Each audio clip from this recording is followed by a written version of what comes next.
दोस्तों नमस्ते, मैं सुशील कुलकर्णी, आप देख रहे हैं एनालाइजर न्यूज हिंदी। एक शंकराचार्य है अविमुक्तेश्वरानंद।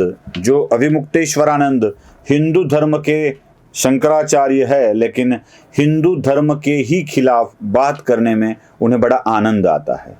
शंकराचार्य को चाहिए कि वो अपना धार्मिक कार्य करे, धार्मिक कार्यकलापों में व्यस्त रहे, लेकिन ये शंकराचार्य महोदय है कि उन्हें राजनीति में बड़ा आनंद आता है।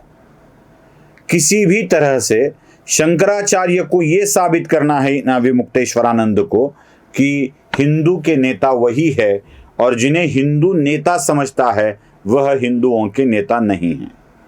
ये नरेंद्र मोदी जी के खिलाफ बात करते हैं, यह योगी आदित्यनाथ के खिलाफ बात करते हैं, और राज्य सत्ता के खिलाफ लोगों को भड़काने का काम भी यही करते आए हैं। प्रधानमंत्री मोदी जब वाराणसी से चुनाव लड़ रहे थे तो यही अविमुक्तेश्वरानंद थे जो चुनाव लड़ना चाहते थे, और न जाने मोदी जी के बारे में क्या क्या बक रहे थे। मैं ऐसे शंकराचार्य को शंकराचार्य ही नहीं मानता, क्योंकि शंकराचार्य तो एक साधु होता है, संत होता है, और संत को ईर्ष्या द्वेष नहीं करना चाहिए, संत को अहंकार भी नहीं होता है। इसी तरह से द्वेष, ईर्ष्या या अहंकार के भाव से मुक्त होते हैं संत, और शंकराचार्य तो इनसे मुक्त ही होने चाहिए। लेकिन अविमुक्तेश्वरानंद के मन में ऐसे ही ईर्ष्या द्वेष की भावना बार बार हमें दिखाई देती है। यह हिंदू धर्म के मूल सिद्धांतों को भी तोड़ मरोड़ कर पेश करते हैं। इन्हें योगी आदित्यनाथ से इतनी ईर्ष्या है कि वह योगी के वाक्यों को भी गलत ढंग से पेश करते हैं। योगी आदित्यनाथ ने कहा था, बटोगे तो कटोगे। यह वाक्य उनका, योगी आदित्यनाथ का, सिर्फ चुनावी दौर का नहीं था, यह बांग्लादेश के लोगों के लिए कहा गया था।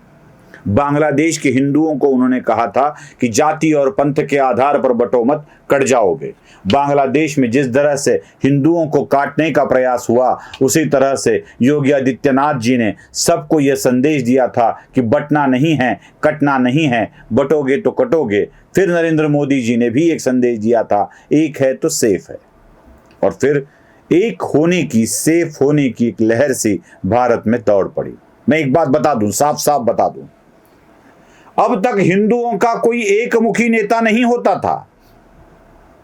मैं तो जरा खुले तौर पर कह देता हूं, राष्ट्रीय स्वयंसेवक संघ जो हिंदुओं का संगठन है, इनके सरसंघ चालक को भी पूरे हिंदुओं का इकट्ठा नेता होने का सम्मान, बहुमान या क्षमता नहीं साबित हुई जो नरेंद्र मोदी और योगी आदित्यनाथ में थी। इन दोनों को लोगों ने अपना नेता स्वीकार कर लिया, उन्हें समर्थन भी दे दिया, इसीलिए तीसरी टर्म में मोदी प्रधानमंत्री बने हैं। और जो अब तक नहीं हुआ, योगी आदित्यनाथ दूसरी टर्म में उत्तर प्रदेश के मुख्यमंत्री बने हैं। हिंदुओं के नेता तो ये बन चुके हैं। हिंदुओं का नेता जो मैसेज देता है, और कोई बनने वाला ना इनको जरा बिगाड़ने की कोशिश करता है। मोदी और योगी हिंदुओं के नेता बन गए हैं, और वह जो संदेश देते हैं उसका अनुपालन भी पूरा हिंदू समाज कर रहा है। शायद इसी की ईर्ष्या, इसी की द्वेष भावना इनके मन में है, और यह बटेंगे तो कटेंगे वाले मुद्दे पर क्या कहते हैं, जरा सुन लीजिए। ऐसे नेता के मुख से ये बात सुनने को मिलती है कि बटेंगे तो कटेंगे। इस राजनीति को आप किस तरह से देखते हैं? बटेंगे तो कटेंगे, ये नारा जिसने भी दिया, ये कुंभ उसी के गाल पे तगड़ा तमाचा है। ये कुंभ दिखा रहा है कि हम बटे नहीं। यहाँ कोई किसी की जात नहीं पूछ रहा है। और 40 करोड़ आप लोग बता रहे हो कि 40 करोड़ लोग आ रहे हैं, और कोई किसी की जात नहीं पूछ रहा है। इतनी बड़ी एकता है किसी में? 40 करोड़ इकट्ठा होके किसी ने दिखाया है, किसी दूसरे धर्म वालों ने, जिनके बारे में आप कहते हैं कि वो बटे नहीं है, हम बटे हैं? तो आप हमारे धर्म के बारे में ऐसा नारा देकर के गलत व्याख्या कर रहे हैं। हमारे उन बच्चों के मन में जो अभी कच्चे हैं, आप ये बात बैठा रहे हो कि हमारा समाज बटा हुआ है, जबकि हमारा समाज बटा हुआ है ही नहीं है। ये देखिए हमारी एकता, 40 करोड़ इकट्ठा होकर के एक गंगा यमुना में डुबकी लगा रहे हैं। सुना?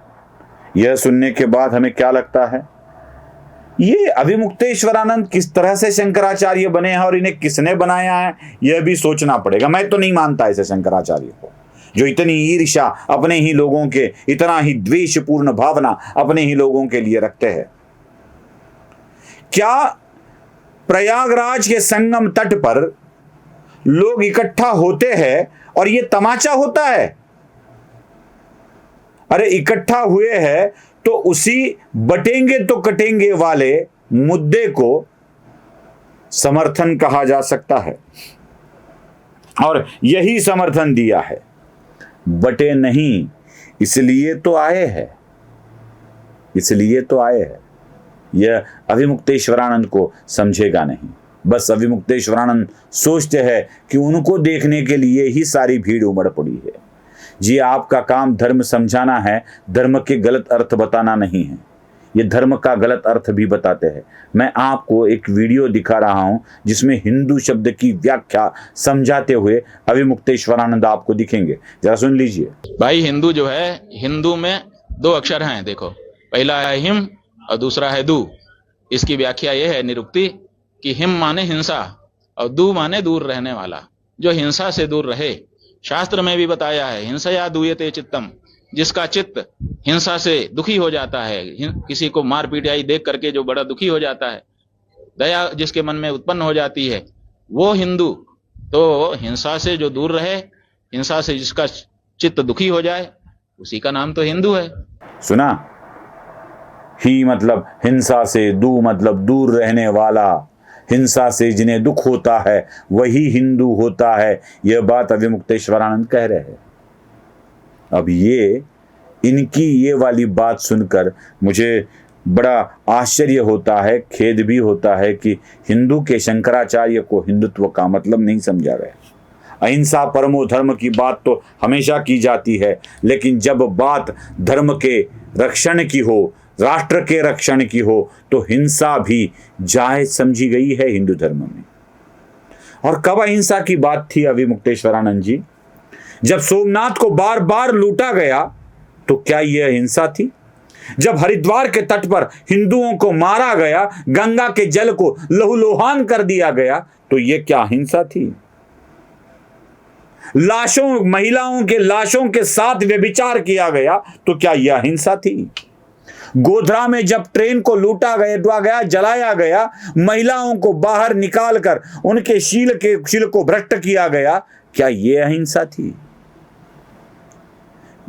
मुंबई में बम धमाकों में लोगों को मारा गया, क्या यह अहिंसा थी?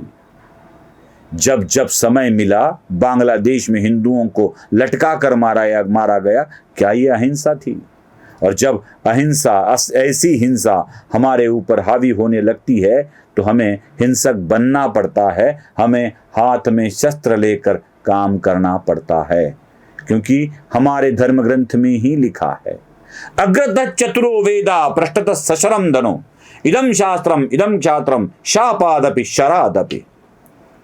आगे 4 वेदों को बैठकर हम अहिंसा की बात करेंगे। अगर ये कोई नहीं समझता है तो सशर धनु हमारे साथ भी है, और इन धनु और बाणों को लेकर हम चला सकते हैं, क्योंकि हम शास्त्र भी जानते हैं, शस्त्र भी जानते हैं। हमारा धर्म राष्ट्र है, और राष्ट्र धर्म पर कोई आंच आए तो हम हिंसा के लिए भी तैयार हो जाते हैं। जैसे राम ने रावण को मारा था, कृष्ण ने कंस को मारा था, पूरे कौरव सेना को मारने के लिए अर्जुन को उद्युक्त किया था, वैसे जब जब अधर्म बढ़ेगा, अधर्म हिंसाचारी बनेगा, अधर्मी हिंसाचारी बनेगा, तो उसे मारने के लिए भी हमें हिंसा का समर्थन करना पड़ेगा।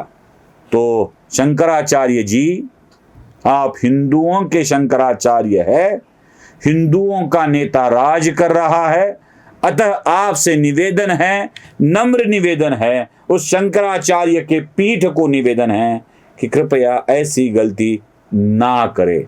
नमस्ते।